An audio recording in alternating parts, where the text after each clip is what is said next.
3 semaines que nous parlons du mariage. Et aujourd'hui, comme on disait, le jour J, le grand jour, avec un grand J. Ah ouais, ils sont bons là. Comme tu m'as dit ce matin. Très bien. Ah ouais, j'aime ça. Que Dieu te bénisse. Et toi, ça va? Ah ouais, je t'ai vu danser. Que Dieu nous bénisse. C'est un événement tellement important et qui mérite l'attention de tout le monde. Est-ce qu'on peut arrêter ce son, s'il vous plaît? Un événement très très important dans la vie. Et nous avons marqué comme thème pour le sujet le mariage, cellule de base de la vie. C'est-à-dire qu'on ne peut pas parler de la vie tant qu'il n'y a pas de mariage. On ne peut pas parler d'une société tant qu'il n'y a pas de mariage. C'est pourquoi le mariage reste la cellule de base de la vie. On ne peut pas passer, l'homme de Dieu la fois passée en enseignant a dit, nous ne savons plus pourquoi ce message est devenu rare dans les assemblées. Normalement, ça devait être un message qui devait être enseigné, pas seulement à l'occasion du mariage, mais qui devait vraiment être enseigné peut-être tous les mois. Parce qu'il a dit que le mariage peut compromettre ton sein. J'ai vu des hommes, des femmes se suicider à cause du mariage. C'est pourquoi il est important de vraiment comprendre ce domaine, suivre les enseignements et comprendre réellement ce que c'est que le mariage. Nous avons souligné 6 points. Le grand point était sur la définition. Sur la définition, nous avons pris Genèse chapitre 1, verset 26 au verset 28. Nous avons pris Genèse chapitre 2, verset 7. Et quand nous avons défini le mariage, nous avons compris, selon la pensée de Dieu, que le mariage était le retour de la femme en l'homme. Parce que c'était une partie de lui qui a été tirée en lui. Parce que quand nous avons écouté les déclarations d'Adam dans le jardin, il a dit, voici cette fois-ci os de mes os, chair de ma chair, on l'appellera femme, c'est pourquoi l'homme quittera son père et sa mère, s'attachera à sa femme et les deux deviendront une seule chair. Et nous avons dit que dans le mariage, il n'y a pas d'addition, c'est la multiplication. Donc 1 fois 1 égale 1. Parce que 1 plus 1 nous donnera forcément 2. Or, quand vous lisez bien Genèse, Dieu n'a pas employé l'addition, mais il a employé la multiplication. Donc, vous êtes une seule personne. Mais son problème devient ton problème. Celui qui l'attaque, t'attaque directement. Hein, Delphine? Celui qui ose toucher cet homme, dit qu'il t'a touché. C'est ton droit de prendre toute décision pour préserver ton nom et demain pour toi, mon frère. Et comme nous avons compris dans le jardin, le péché est ancré dans le monde. Ce que le monde subit jusqu'à aujourd'hui, c'est parce que la femme était mal entourée. La Bible dit que le serpent, qui était l'animal le plus rusé de tous les animaux, est venu visiter la femme et a commencé à parler avec la femme d'Adam, Ève.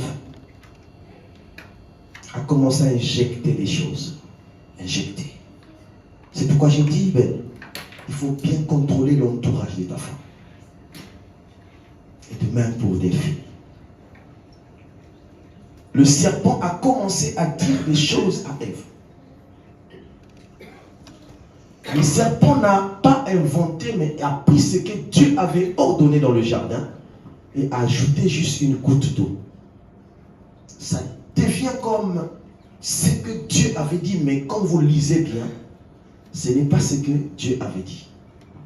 Et j'ai donné un exemple, vous prenez 2 verres de vin, vous prenez un verre, vous mettez une goutte d'eau, et si vous n'étiez pas présente, quand on avait mis la goutte d'eau dans ce verre, vous ne comprenez jamais le verre qui détient le goutte d'eau. Parce que la couleur ne va pas changer. C'est comme ça que le diable attaque les foyers. Avec des belles paroles. Mais celui qui a le discernement comprendra que ça c'est un bon conseil. Ça ce n'est pas un bon conseil. Ce qui a manqué à Ève, c'est quoi? C'est qu'avant de décider, il fallait qu'elle s'approche d'Adam. Elle a écouté, c'est vrai. Mais Dieu avait établi dans le jardin d'Éden une personne, pas 2. Je suis en train de parler de la notion de l'autorité dans un foyer. Dieu a établi Adam. Et quand bien même Ève avait écouté les choses, qu'est-ce qu'elle allait faire? Elle allait aller vers son mari, poser la question. Peut-être qu'elle n'avait pas bien assimilé l'enseignement, parce que quand Dieu parlait à Adam, Ève n'était pas encore. Amen. Donc peut-être qu'elle n'avait pas, on peut prendre ça comme ça. Peut-être qu'elle n'avait pas bien compris la notion. Elle, après avoir écouté le serpent, ce qu'elle avait à faire, c'est d'aller vers son mari, répéter tout ce que le serpent lui avait dit. C'est ça la transparence dans un foyer. On n'a pas un compte bancaire où le mari ne connaît pas le solde. On n'a pas un compte bancaire où la femme ne connaît pas le solde. Ça, c'est pas le mariage. Dans le mariage, la Bible dit qu'ils étaient, tous deux, ils étaient comment? Ils étaient nus. Mais ils ne s'en rendaient pas compte qu'ils étaient nus. Ça veut dire qu'il y avait la transparence. Alléluia. C'est après le péché qu'ils se sont rendus compte qu'ils étaient nus. Mais avant, ils ne pouvaient pas comprendre. C'est-à-dire qu'Adam connaissait tout ce que sa femme faisait et Ève aussi savait tout ce que son homme faisait. Mais une petite minute a tout gâché.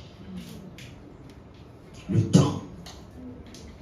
C'est pourquoi le mariage, n'est pas quelque chose à s'amuser. On ne se marie pas parce qu'on a vu un tel se marier. On ne se marie pas parce qu'on a des moyens. On ne se marie pas parce qu'on a besoin des papiers.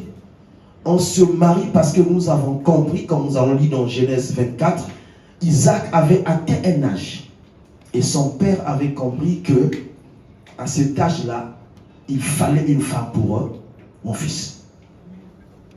Et quand vous lisez aussi Rebecca, au moment où elle s'engage pour aller au puits, pour puiser de l'eau, et nous avons expliqué dans l'ancienne annonce ce que ça voulait dire.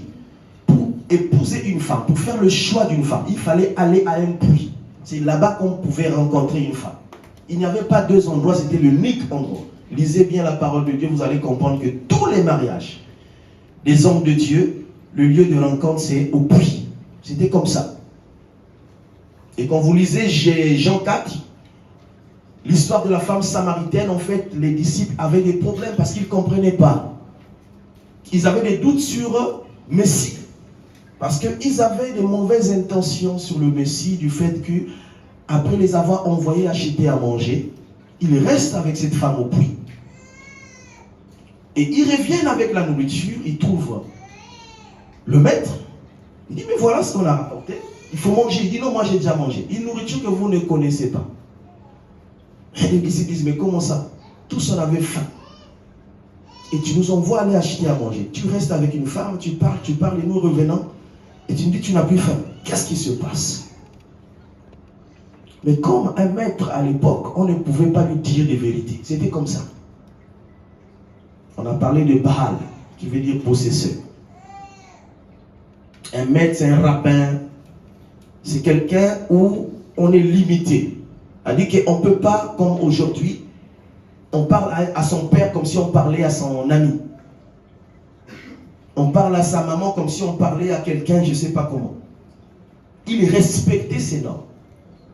Un maître, même s'il avait commis une erreur, il y avait des limites de langage.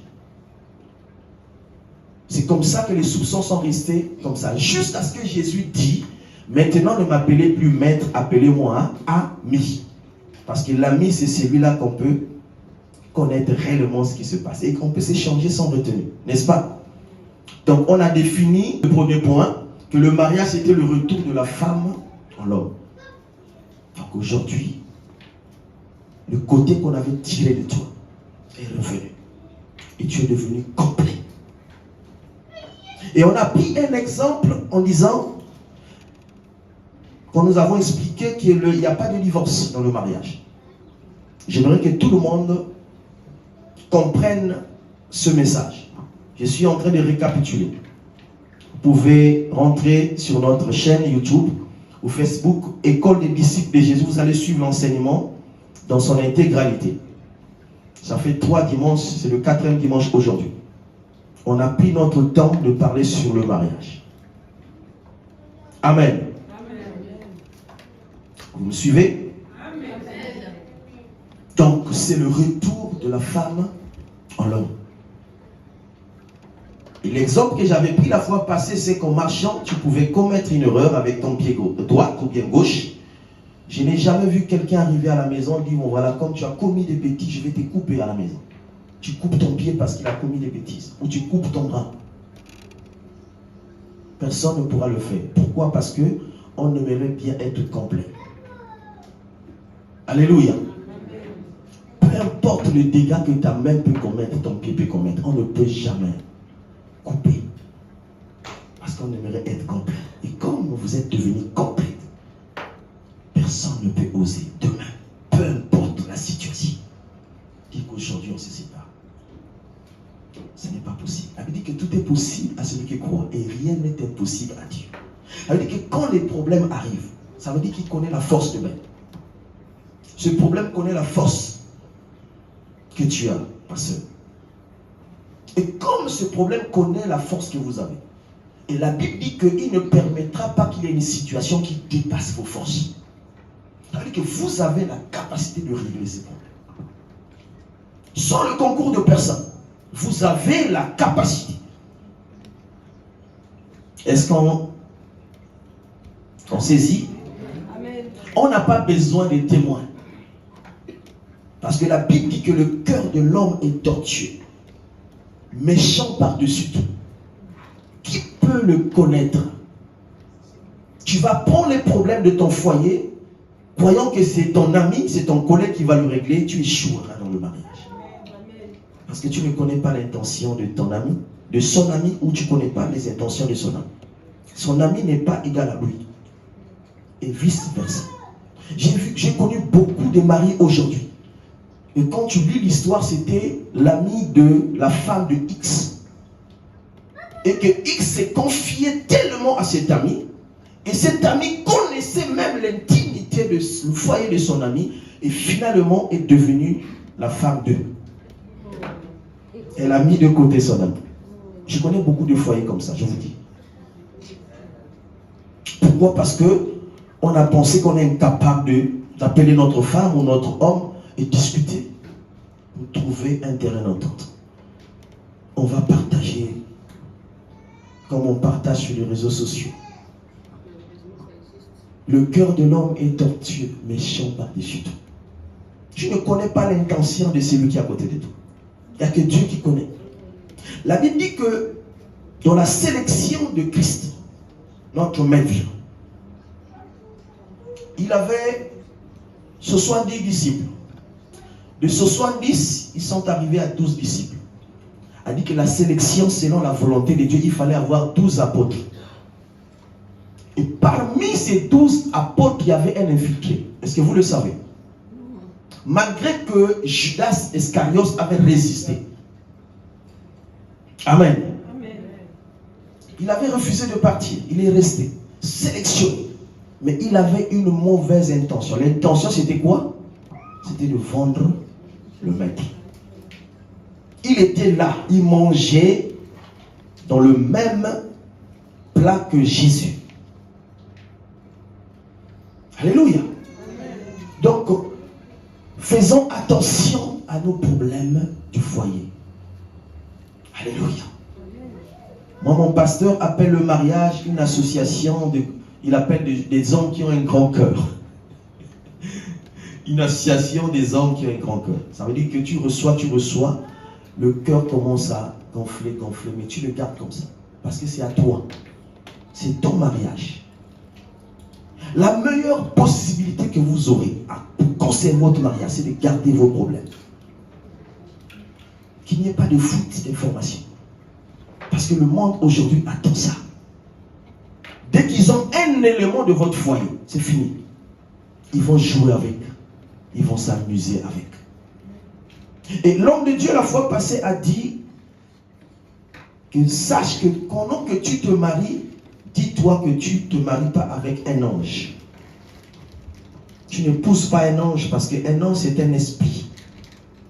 L'esprit n'a pas besoin de vêtements, l'esprit n'a pas besoin de nourriture, l'esprit n'a pas besoin d'aller travailler. Tu épouses un homme, tu épouses une femme. Qu'est-ce qu'il voulait dire par là? Ça veut dire que tu épouses quelqu'un qui a des défauts. Oui, qui a des défauts. Et Dieu te met à côté de cet homme, c'est pour régler ses défauts. Et Dieu met à côté de toi des défauts pour que tu règles aussi ses défauts. Le but, c'est que pendant que Christ reviendra, que nous puissions participer au salut. Et que chacun contribue dans la vie. Il n'y a pas de parfait sur la terre. Même moi qui vous parle, je ne suis pas parfait. On tend vers la perfection. C'est la Bible qui le dit. Nul n'est parfait sur la terre. Les anges n'auront jamais faim parce que c'est des esprits. Ils n'ont pas de désirs, ils n'ont pas de besoins. Mais nous, autant qu'humains, dotés de l'esprit, de l'âme et de la chair, nous sommes soumis à une pression imposée par ce système. Que tu sois chrétien ou non, que tu sois musulman ou non, nous sommes imposés à un système. Il faut travailler. Là-bas, au lieu de service, tu peux rencontrer des difficultés, des problèmes qui peuvent t'énerver. Tu peux rencontrer des situations qui peuvent te dévier. Mais autant qu'homme spirituel, tu arrives à la maison, madame doit savoir comment prendre son mari. Pour essayer un peu de...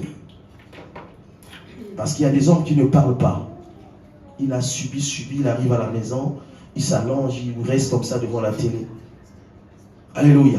La femme doit comprendre que mon mari, ça ne va pas. Et tu sais comment prendre ton mari pour essayer un peu de... Parce que vous savez que beaucoup de gens meurent aujourd'hui. L'hypertension, AVC, des problèmes. Plus il y a des problèmes, plus on provoque des maladies. Donc quand vous avez, comme nous avons défini au début, que le but du mariage, c'est que l'homme et la femme soient heureux. Que l'homme soit heureux, que la femme soit heureuse. C'est-à-dire que quand tu traverses ce moment, tu arrives à la maison, c'est à toi de régler cela. Et vice versa. Alléluia. Ce n'est pas ailleurs. C'est ça le mariage. C'est ça le mariage. Ça ne veut pas dire que vous n'allez pas connaître les problèmes. Les problèmes viendront. Le diable sait aujourd'hui. Et je vous dis même, ouvertement, qu'à partir de maintenant, le diable va accentuer le combat dans votre foyer. Mais quand vous avez compris le mariage, il n'aura pas accès dans votre foyer. La transparence, l'unité. Alléluia. Nous avons parlé du deuxième point, le but du mariage, c'était que Dieu voulait conserver la race pure sur la terre. La même race qui est dans le ciel, il voulait aussi la conserver sur la terre. La race d'adorateurs. Donc Dieu a besoin d'une famille qui l'adore sur la terre. Et donc le but du mariage, c'est préserver la race d'adoration. Dans la prière, dans la méditation de la parole de Dieu, y compris les enfants. L'atmosphère contamine l'atmosphère. Si vous êtes une maison de prière, votre maison sera une maison de prière. Si vous êtes une maison de désordre, votre maison sera une maison de désordre. C'est simple, ce principe. Et ça, c'est toi le chef. C'est à toi d'établir toutes ces règles. Parce que comme nous avons lu depuis le début, on parle du mandat que l'homme avait reçu. L'homme doit aimer sa femme et la femme doit se soumettre à son mari. les deux éléments compliqués aujourd'hui, qui compliquent les foyers aujourd'hui. L'amour et la soumission. La femme ne veut plus se soumettre aujourd'hui. Aujourd'hui, il y a égalité entre l'homme et la femme. Tu parles, la femme parle. Tu veux imposer, la femme aussi s'impose. Et de surcroît, ici en Europe, il y a tellement de choses. Je me suis posé des questions quand j'étais nouvellement, j'entendais parler d'une femme seule. Je disais, mais qu'est-ce que cela veut dire? Il dit, non, une femme seule, c'est une femme qui n'a pas de mari, qui vit toute seule. Mais pourquoi pas homme seul? Ça n'existe pas. J'ai cherché, ça n'existe pas. Pourtant, il y a des hommes qui ont des enfants aussi, qui sont tout seuls, mais qui ont des enfants. Mais la loi n'a pas mis en place un processus pour faciliter les hommes avec les enfants, mais qui sont seuls. Seulement la femme. Et ces choses-là, si vous n'avez pas compris ça, Delphine, ça peut monter et commencer à faire naître quelque chose dans ta tête. Et tu peux sous-estimer ce monsieur qui vient de te nommer aujourd'hui.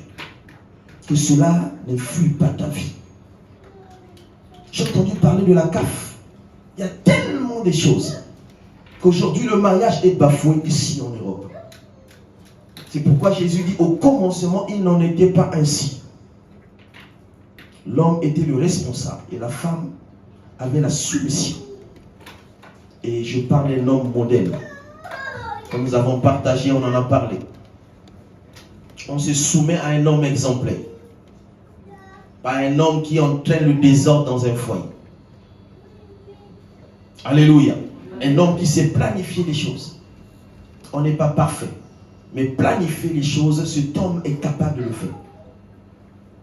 Une femme qui regarde son mari, comment il planifie sa vie, comment il organise sa vie. Comment il respecte, parce que vouloir ou non, homme ou femme, nous avons le devoir de respecter la parole de Dieu. Donc de se soumettre à la parole de Dieu, qui est la pensée de Dieu, qui est la personne de Dieu. Donc nous, étant qu'Église, nous devons la soumission à Christ, homme comme femme. Mais dans le foyer, dans ce qui est charnel, la femme doit la soumission à son époux. Et l'époux doit aimer son épouse. C'est comme ça. C'est aussi simple que bonjour. Si chacun pouvait respecter sa tâche, je crois qu'aujourd'hui, on n'aura pas assez de problèmes dans les foyers. Alléluia. Est-ce que ça passe? Et nous avons parlé du troisième point, le mariage selon l'Ancien Testament. Dans l'Ancien Testament, nous avons dit que l'homme était le maître, le possesseur de la femme. Donc, il était le seigneur de la femme. Ils ont infiltré quelques données dans le mariage qui a fait qu'on puisse minimiser la femme. La femme était considérée comme un bien matériel. Amen. Parce que le mot Baal en hébreu veut dire possesseur. C'est pourquoi vous voyez, selon la loi, on l'a expliqué, l'homme, en cas où la femme ne lui donnait pas d'enfant, avait le droit d'épouser une autre femme. L'homme avait le droit d'épouser une autre femme. Parce que cette femme ne se tenait pas normalement dans une maison. C'est pourquoi quand ils reviennent vers Jésus, ils disent, mais Moïse nous a prescrit. En cas de motif quelconque, on pouvait répudier notre femme. Et Jésus dit au commencement, il n'en était pas ainsi. Quand Dieu créa l'homme et la femme. La Bible ne dit pas que quand l'homme créa l'homme et les femmes. Je ne sais pas comment ceux qui ont plusieurs femmes s'arrangent. Hein, Ben? Déjà avoir une femme là, c'est un fardeau. Ah oui. Ah oui. Une seule femme. C'est tout un pays, tout un continent sur la tête. Maintenant, 2 femmes. 3 femmes. Il y en a ceux qui ont 4 femmes. Au commencement, c'était l'homme et la femme. Tu ne peux pas aimer 4 femmes. C'est impossible. C'est une équation qui est impossible à expliquer. Tu ne peux pas les aimer, les 4 en même pied d'égalité. C'est impossible. Impossible. Donc nous parlons de la monogamie. Il n'y a pas la polygamie dans le mariage. Parce que La Bible, c'est la vérité. Que chacun ait sa femme. Et nous avons parlé du quatrième point qui est le mariage dans le Nouveau Testament où c'était Jésus qui ramène la femme dans sa position initiale. Il redonne de la valeur à la femme en répondant à la question que les Juifs lui avaient posée. Mais Moïse nous a dit qu'on pouvait chasser, on pouvait répudier, on pouvait écarter la femme en cas de motif quelconque. Il dit non. C'est lui qui répudie sa femme. Et nous avons expliqué le mot répudier en grec. Ce n'est pas divorcer. C'est la coutume qu'il exigeait quand la femme était indisciplinée à l'époque. On pouvait prendre la femme, aller la déposer chez sa belle famille. C'est-à-dire que tu prends Delphine, tu la déposes auprès de ta belle famille, tu expliques à sa maman. Il y avait comment on peut appeler ça?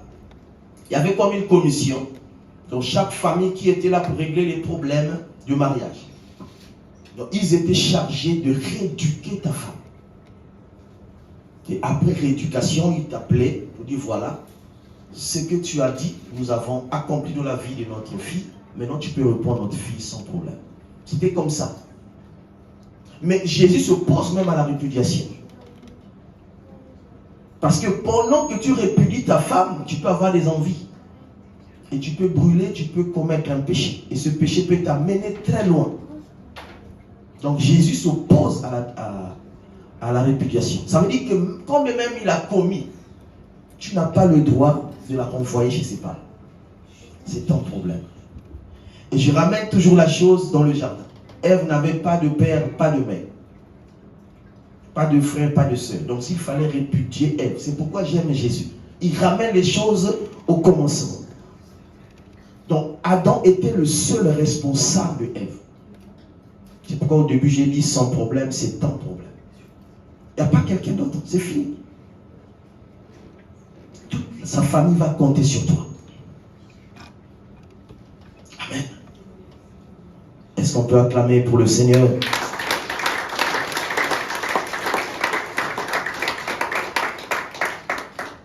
Et nous avons parlé du cinquième point, le choix du conjoint.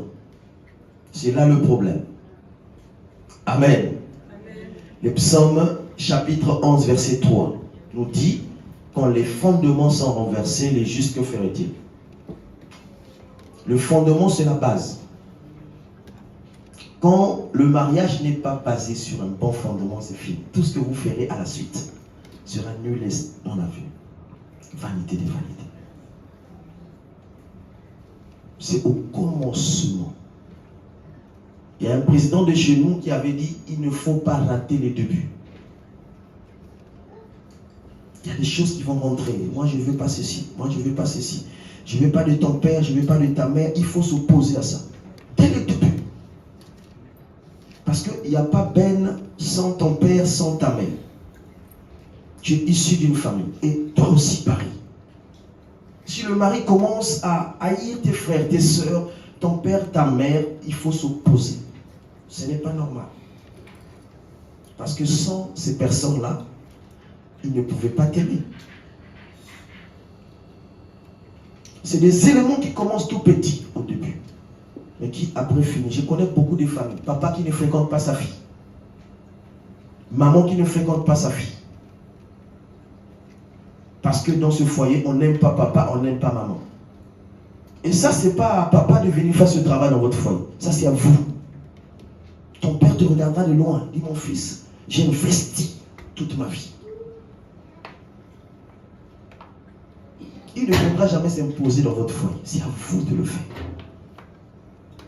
Il faut qu'il y ait de l'ambiance. Parce que vous, vous êtes aimés et vous devez rassembler toutes les deux familles. C'est votre travail. Alléluia. Amen. Amen. Le choix du conjoint. Quand les fondements sont renversés, le juste, que fera-t-il? Le juste, c'est celui-là qui a la sémence de Dieu. Dans ce contexte, le juste, c'est celui-là qui a la chose de Dieu.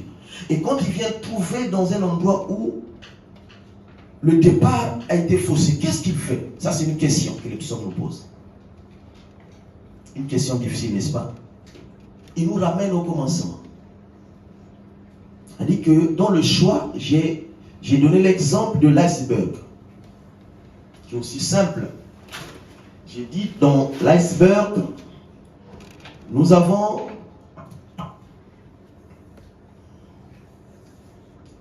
Nous avons 1% et nous avons 99%. Et ça, c'est l'eau. Et ça, c'est la nature de l'homme.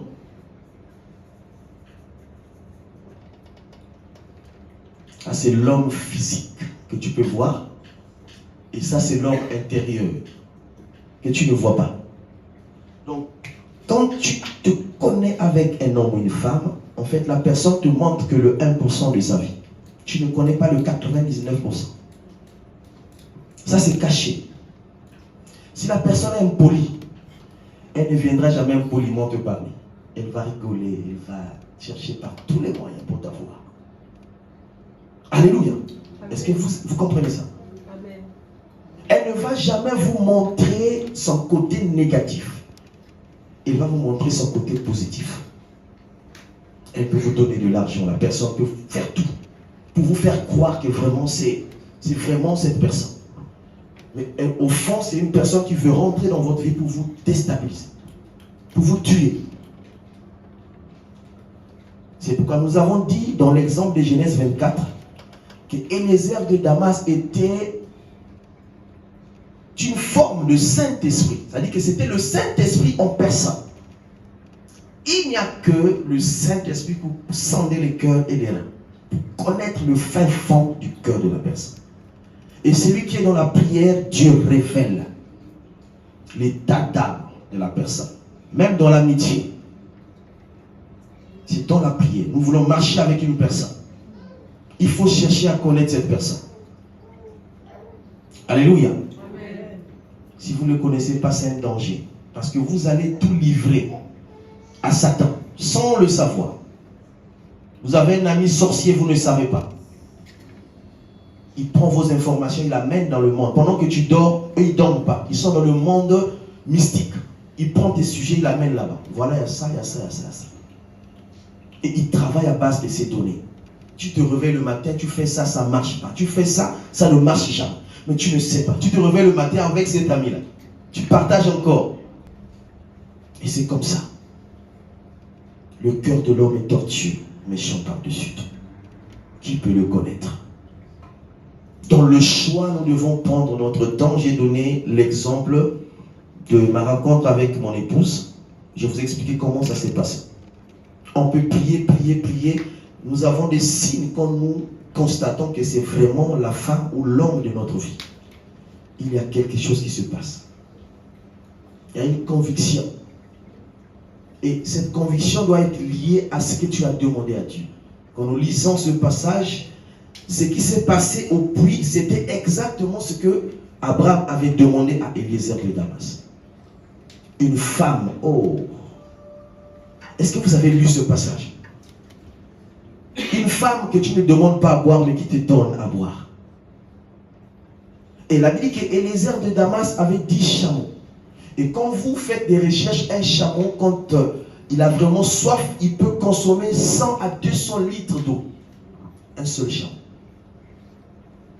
Mais la Bible dit qu'Eliezer de Damas avait 10 chameaux. Et Rebecca a pris le temps, sans que Eliezer lui demande de donner de l'eau à ses chameaux. Elle est allée puiser, elle a nourri les 10 chameaux. Rebecca ne savait pas qu'Eliezer était venu pour chercher une femme. Donc la Bible nous présente l'état d'un cœur. Une femme qui veut aller en mariage. Une femme obéissante. Obéissante. L'homme n'est pas compliqué, ma soeur. L'homme veut avoir une femme qui obéit. N'est-ce pas les hommes? Ils sont là les hommes. Une femme qui est obéissante. Pas une femme militaire. Toutefois, debout, quand le mari parle, tu parles, tu t'arrêtes pas à parler. Ça fait mal à un homme comme ça. De voir une femme tenir la place, prendre la place de l'homme. Alléluia. Amen. Et c'est maintenant comme ça aujourd'hui. Ça fait mal quand ça touche la femme. Mais quand je parle aux hommes, les femmes sont contentes. Je vous dis les choses vraies. Une femme qui est soumise, Rebecca. Un homme arrive, elle trouve que cet homme a besoin, est dans le besoin. Il donne à boire à Eliezer de Damas et il voit ses chameaux, ses 10 chameaux. Il dit, mais quand il voit Eliezer consommer, il dit, mais il avait vraiment soif. Mais si lui, un homme comme moi a soif comme ça, a comme une forte raison ses animaux, elle a nourri ses animaux. Et une femme comme ça, vous l'avez dans la maison, vous êtes en paix. Parce que cette femme ne vous connaît pas. Déjà, elle le fait, elle ne vous connaît ça, elle ne vous connaît pas. Et c'est là que Eliezer de Damas est allé s'asseoir pour confirmer c'est vraiment cette femme-là. Et quand vous lisez la vie de Rebecca et Isaac, vous allez voir que cette femme était réellement ce qu'elle avait présenté au prix. Elle n'avait pas caché son identité. Elle n'avait pas double face. Lisez bien la vie d'Isaac et de Rebecca, vous allez comprendre. Elle n'a pas changé de comportement. Elle est restée comme elle était. Jusqu'à la fin de son mandat. Et les hommes ont besoin de telles femmes, obéissantes, soumises. Et les femmes aussi ont besoin des hommes qui les aiment. Elle dit que l'amour couvre tout, supporte tout. Les femmes sont capricieuses.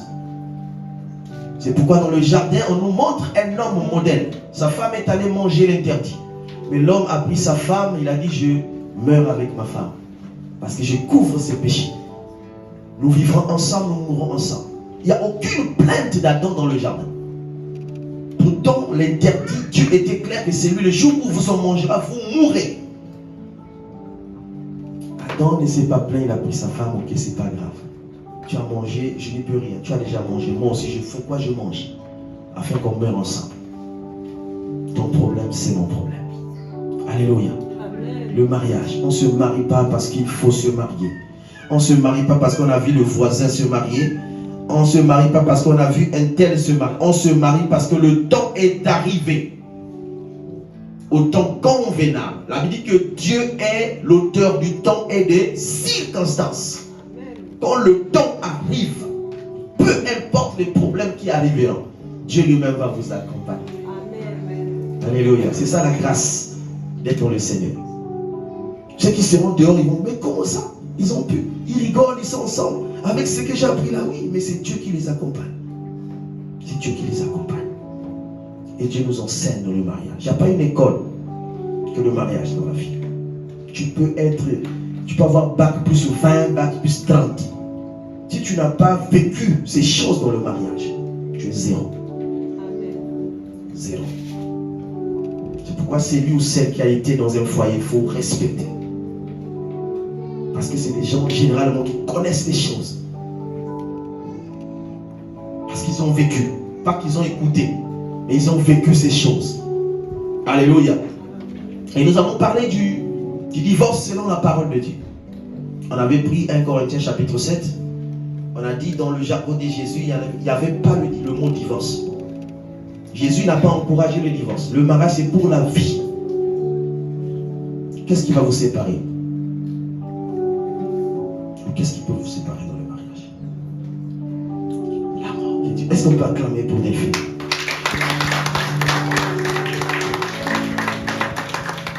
Tout en sachant que la condamnation vient à partir de la parole. Est-ce que tu le sais? Ce que tu as dit là, il faut que ça soit comme ça. Jusqu'à la fin. Donc il n'y a pas un problème. S'il y a un problème, viens me voir. Amen. Il n'y a que la mort qui peut vous séparer. Parce que la Bible dit aussi longtemps que le mari ou l'homme est vivant. Ce lien ou cette alliance est tissé. Seulement quand le mari est décédé ou la femme est décédée. Et même après le décès, il y a des femmes que je connais ou des hommes qui disent je ne peux plus jamais me marier. Parce que pour elle ou pour l'homme, il considère toujours sa femme à côté. Jusqu'à ce qu'il meure aussi. Sans se remarier. Comme c'est beau d'avoir un cœur comme ça. Parce que c'est difficile. tu avais un homme qui est décédé, après tu as un autre homme. Bon, c'est permis dans la Bible, mais moi je trouve que c'est compliqué. Quand tu as vraiment aimé avoir une autre femme à la place, c'est dur, hein? À moins qu'il n'y ait pas d'amour. Je connais beaucoup d'hommes comme ça, beaucoup de femmes. Il dit, moi je reste comme ça, j'élève mes enfants. Jusqu'au jour où Dieu aussi va prendre mon âme. Je ne vais plus jamais me marier. Pour leur dire, elle continue de respecter l'alliance malgré l'autorisation de la parole de Dieu. Waouh, quel amour, quelle affection. Amen. Amen. Que la mort peut séparer. Que la mort peut séparer. Amen. Hébreux 13, 4.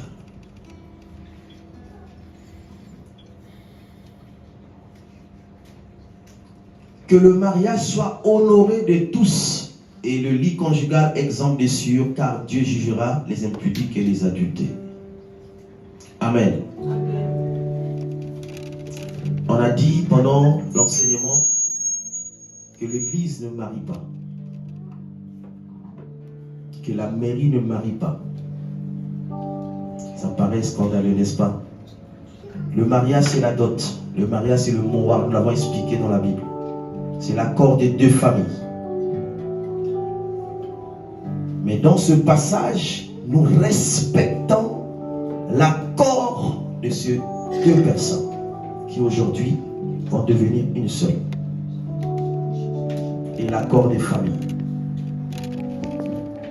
C'est ce que dit le verset. Que le mariage soit honoré. Nous sommes en train d'honorer le mariage. Si la famille avait dit non, on ne pouvait pas s'imposer comme église. Forcer un mariage.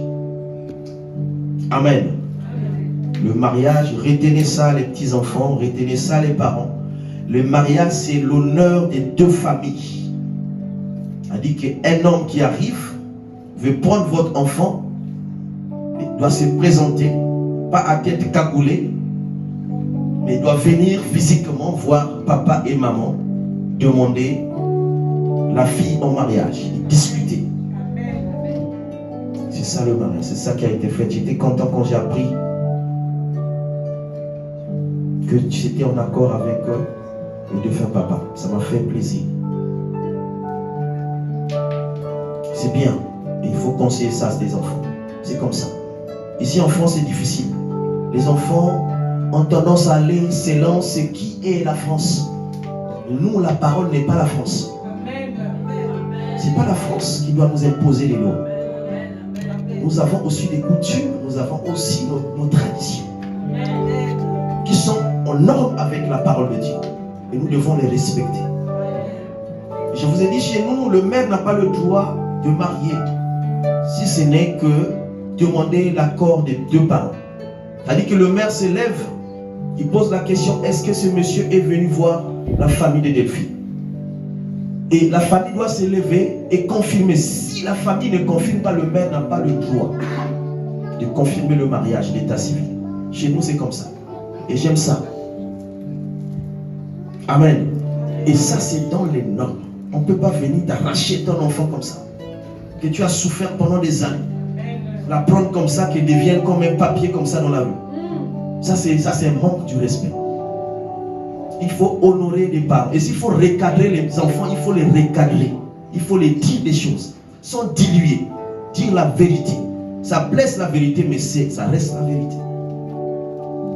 Parce que les enfants aussi auront à leur tour les enfants. Et c'est l'enseignement qui doit continuer de génération en génération. Parce que ce que l'homme aura sémé, c'est ce qu'il moissonnera.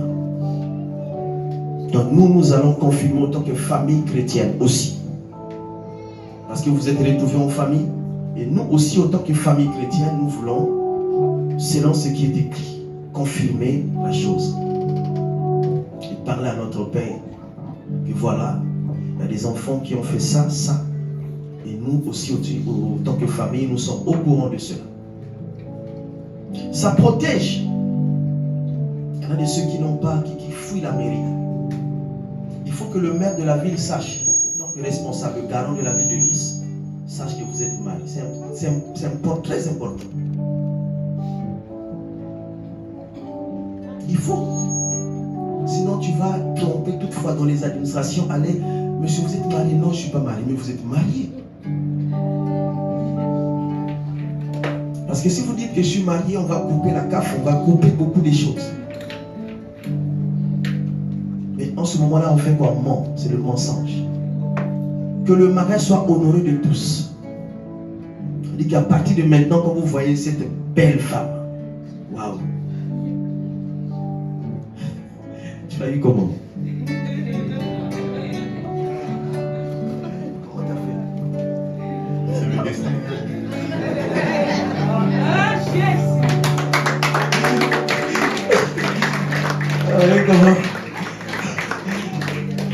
Vous voyez comment c'est dur. Elle a dit que tu ne peux pas comprendre. C'est le destin. Voilà. Parce que trouver une femme comme ça, quand même, c'est pas facile. Hein? Aussi belle comme ça, tout ça. C'est le destin. On croit parce que c'est la parole. Amen.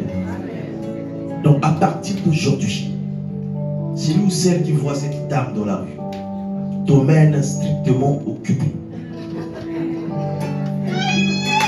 Oui, c'est comme ça. Jésus. Si tu avais des rêves à partir de maintenant là, que ces rêves s'arrêtent. Au nom de Jésus. Et ce beau monsieur que vous voyez là, à partir de maintenant là, si tu avais une pensée, j'ai vu dans un mariage quelqu'un, nous on ne pose pas des questions qui n'est pas de, non, ici on ne pose pas des questions. Que tu sois d'accord ou pas, il y aura mariage. Amen. Il n'y a pas de pourquoi tu ne vas pas être d'accord. Il n'y a pas, c'est des temps qu'on perd comme ça à poser des questions qui n'est pas d'accord. Vous organisez un événement comme ça et puis quelqu'un vient qui ne soit pas d'accord et vous acceptez ça? Jamais. Jamais. Tout le monde est d'accord. Amen. Et je sais que tout le monde est d'accord. Amen. Sinon vous ne serez pas en cet endroit. Amen. Donc voilà, à partir de maintenant là, ils sont déclarés hommes et femmes. Ils sont unis. Et tu vois, il n'y a pas à centrer les paroles, appeler, j'ai vu ceci, les paroles, non. Il faut encourager. Le mariage, ils ont besoin des encouragements. Surtout de ceux qui sont mariés avant, ceux qui ont de l'expérience. Il faut les encourager. Parce que c'est un domaine très fragile. Amen. C'est compliqué ce domaine de mariage. Il y a des gens qui, je vois, je ne suis pas marié, moi je veux me marier. Quand je regarde comme ça, je dis, tu ne sais pas encore. Tu le sauras après, quand tu vas rentrer. Et vous savez, quand quelqu'un s'engage comme ça, même si tu lui dis des choses, la personne va vous prendre comme un sorcier. Il dit, attends, le temps n'est pas encore arrivé. Attends d'abord. Non. Celui-là est contre. Il n'est pas contre. Donc voilà, vous allez préparer les anneaux et vous allez nous préparer les bonnes paroles. Parce que l'Église aujourd'hui veut confirmer. Je crois qu'il y a beaucoup de gens qui sont venus pour ça. On peut parler, mais il faut quand même que Ben puisse parler lui-même. Il faut que Delphine aussi puisse parler elle-même. Et il faut qu'il y ait des gestes pour confirmer tout ce que nous faisons. Amen. Donc on va commencer par l'homme. Oui, parce que dans le texte, c'est l'homme qui est allé vers la femme. Amen. Moi, c'est ces mots-là que je prendrai aujourd'hui, que je vais noter dans mon cahier. Toutefois, quand vous aurez des problèmes, je vais vous rappeler ces mots. Voilà ce que tu as dit le 25 juin, en présence de l'Église. Il faut le respecter. On ne vient pas s'amuser, on vient pour des choses sérieuses. Donc voilà, tu as la parole, tu vas dire des choses et pendant que tu déclareras ces paroles, en même temps, tu vas mettre la note pour confirmer.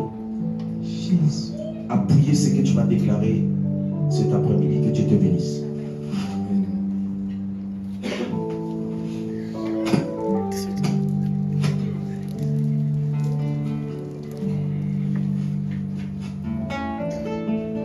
Delphine, ma chérie, devant cette assemblée qui sont là pour nous, je vais t'honorer dans ce jour en te portant cette alliance. Que cette alliance scelle notre union jusqu'à ce que la mort nous sépare. Amen, amen.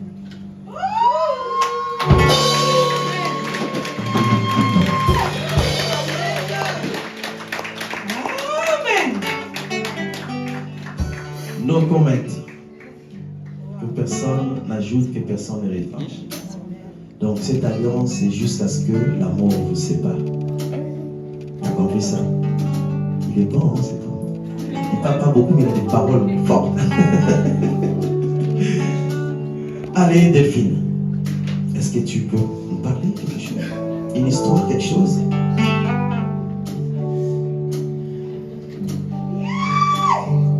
Déjà, je remercie le Seigneur pour tout, pour cet homme.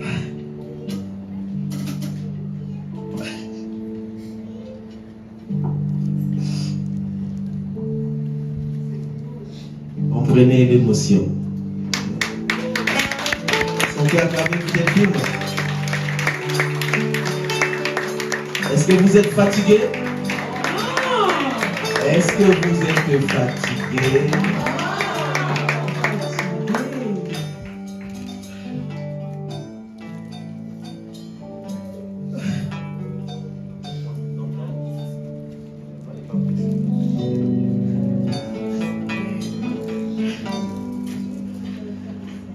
Amen. Merci vraiment cet homme parce qu'il est entré dans ma vie où c'était le moment.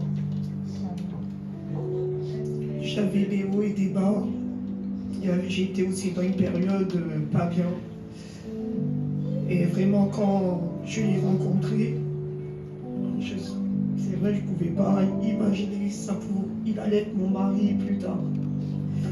Mais en tout cas, nos regards, qu'on a parlé, c'est vrai, je ne lui ai pas dit, mais j'ai senti que c'était vraiment un homme pour moi. Et quand vraiment on s'est mis ensemble, et il est allé voir mon papa avec Tata, Madeleine qui est sa maman. Oui. Et Mamani aussi, ils sont venus pour dire que voilà, je veux ta fille. Et mon papa, il était vraiment très heureux. Déjà, il le voyait à Fletch. Déjà, il aimait bien cet homme. Mais vraiment, quand il est venu se présenter, là, vraiment, mon papa, il était très, très content. Et il a accepté. Et après, on est restés ensemble et jusqu'à la veille de l'hôpital qu'on a parlé du mariage encore. On avait déjà parlé du mariage, mais là, on avait encore à nouveau parlé du mariage à papa. Et en tout cas, il nous a donné la bénédiction. C'est vrai, j'avais senti que quand j'avais dit, ah non, Ben, il a dit, ah, tu seras sur le fauteuil, sur la première place et tout. Il n'a pas répondu. Mais il a dit, en tout cas, quand vous allez vous marier, après ça, tu partiras en Côte d'Ivoire avec Delphine, qui est ma fille, et tu présenteras à ta famille. Et vraiment, c'était des paroles tellement fortes que je ne pouvais pas imaginer que j'allais plus le voir. Que c'était ses dernières paroles. Il nous a franchement bénis, il nous a donné la bénédiction. Il a prié, prié, prié. Et voilà, après il a dit, allez, les enfants rentrent à la maison. Je suis fatiguée, je vais me reposer. Et voilà, j'ai tenu énormément. Pas parce que mon papa il a parlé comme ça, mais j'ai dit non. Avec Dieu, il faut le mariage. Il faut égaliser. C'est obligatoire. On ne peut pas rester comme ça sans se marier, surtout qu'on est deux chrétiens. Et c'est très important. Amen. Et c'est là qu'on a pris la décision, ensemble, pour qu'on puisse se marier. Et voilà aujourd'hui. Donc, voilà. Est-ce qu'on peut acclamer le Seigneur? Alléluia. Il est plus agréable.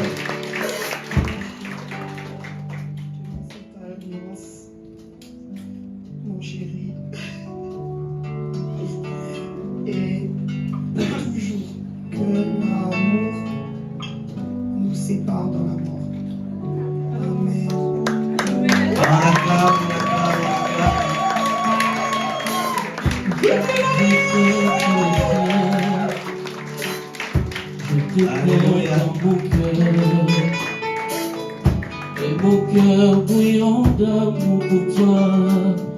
Tu es mon réaillé.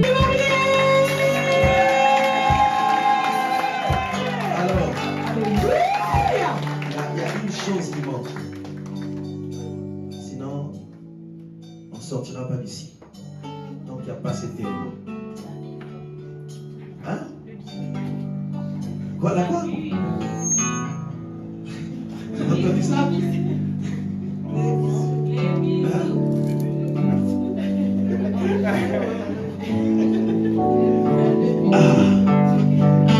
Est-ce que vous êtes convaincus qu'ils sont mariés? Ils sont hommes et femmes? Convaincus vraiment? Il y en a de ceux qui ne sont pas encore convaincus. Je veux que vous confirmiez cela en présence de tout le monde.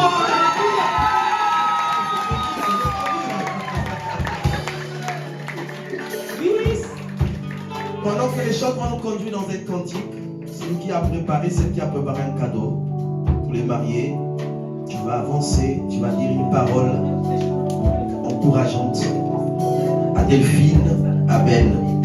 Le cadeau, ce n'est pas seulement un grand colis, tu peux venir passer un message d'encouragement. Tu passes, tu embrasses ton frère, ta soeur, tu lui dis quelque chose. Vous savez que c'est un événement tellement marquant et qui peut faire que ce que tu diras aujourd'hui puisse l'aider dans son parcours. Donc pendant que les chants nous conduisent dans un cantique, selon l'ordre du protocole, chacun va avancer, donner son cadeau, encourager les mariés. Ça fait du bien. Ils ont besoin de nos encouragements.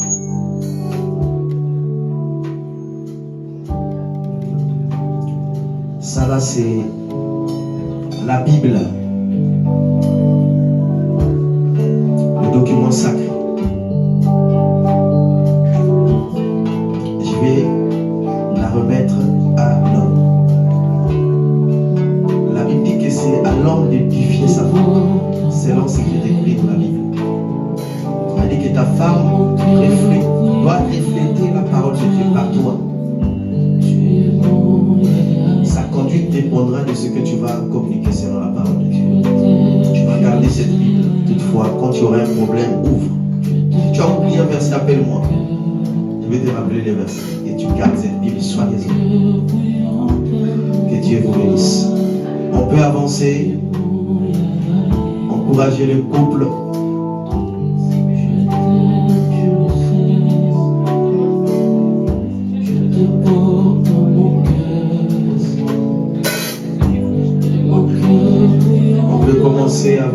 Avancer, gagner du temps, bien aimé.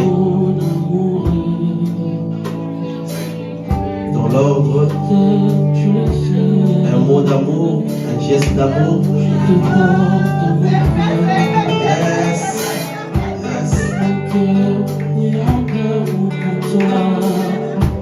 Yes.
Vous allez vous tenir dans la position d'adoration à genoux et le peuple de Dieu va prier pour vous et moi aussi je prierai pour vous pour sceller ces instants spirituels dans la position de l'humilité, recevoir.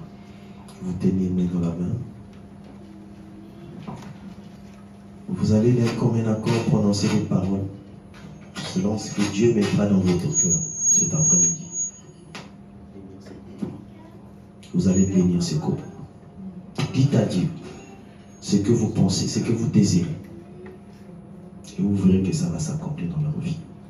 Que chacun lève sa voix et tend ta main droite sur ce couple et déclare tes paroles. La Bible déclare que ce que tu dois délier sur la terre doit être délié dans le ciel. S'il y avait quelque chose de mauvais qui les attendait par ta prière cet après-midi, que cela soit nul et sans effet dans le nom de Jésus. Commence à déclarer des paroles. Étends ta main droite et commence à dire des choses sur ce couple. Alléluia. Hosanna. Alléluia. Merci Jésus. Dieu de gloire, nous te bénissons. Nous te rendons les multiples actions de grâce. Pour ce moment, ô Dieu de gloire. Pour cette grâce que tu nous accordes cet après-midi. Jésus, merci encore. La Bible déclare que l'homme quittera son père et sa mère, s'attachera à sa femme, et les deux deviendront une seule chair. Que personne donc ne sépare ce que tu as déclaré joie cet après-midi. Maintenant, Jésus, cet après-midi, nous scellons, autant qu'Église, ce corps mystique de Christ. Nous scellons ce mariage, afin que quiconque s'opposera, afin que chaque élément négatif qui voudra s'infiltrer Jésus rencontre le feu qui dévore. Que la vie de Ben, que la vie de Delphine soit entre le creux de ta main. Parce que nous savons que ce qui est entre le creux de ta main, aucune puissance de ce monde, aucune puissance des forces des ténèbres ne peut l'arracher. Dans le nom de Jésus, nous bénissons le bon Dieu. Jésus, j'ouvre les écluses des cieux, comme tu l'as dit, conformément à ta parole. Pour ton serviteur Jésus, qui soit un canal, qui soit responsable, comme tu l'as dit dans ta parole, Jésus. Accomplis ta parole dans sa vie, dans le nom de Jésus. Tu connais ses projets. La Bible déclare que tu as fait pour lui des projets de paix et de bonheur, et non des malheurs. Jésus, je déclare la puissance céleste dans sa vie, afin qu'il soit réellement le premier, mais jamais le dernier. Jamais le dernier, Jésus. Jésus, investis-toi dans sa vie. Renouvelle l'intelligence. Renouvelle la sagesse. La grandeur, la puissance dans le nom de Jésus. Qu'il soit un exemple pour ce foyer. Qu'il édifie sa femme. Au nom puissant de Jésus. Manifeste-toi, Jésus. Jésus, bénis ton Seigneur pour des filles. Le roi des rois. C'est lui qui est venu restaurer la vie des femmes qui étaient déconsidérées. Jésus, c'est toi le même hier, aujourd'hui, éternellement. Je te prie cet après-midi dans la vie de Delphine. Ô Dieu de gloire, la Bible fait allusion à ces 10 vierges, dont 5 avaient gardé leur lampe allumée et 5 folles avaient perdu de l'huile, Jésus. Jésus, merci parce que dans sa maison, grâce à Delphine, il y aura toujours la lampe allumée par la puissance de la parole de Dieu. Jésus, que la sagesse comble cette femme, afin que le ciel soit son partage, afin que l'atmosphère du ciel soit son partage. Éclaire sa vie, Jésus. Que le bonheur, la grâce l'accompagne tous les jours de sa vie, dans le nom de Jésus. Je scelle cela dans le nom puissant de Jésus. Et le peuple de Dieu répond Amen. Amen. Nous acclamons le Seigneur, nous acclamons le Seigneur. Amen. Alléluia. Amen. Vous pouvez vous asseoir.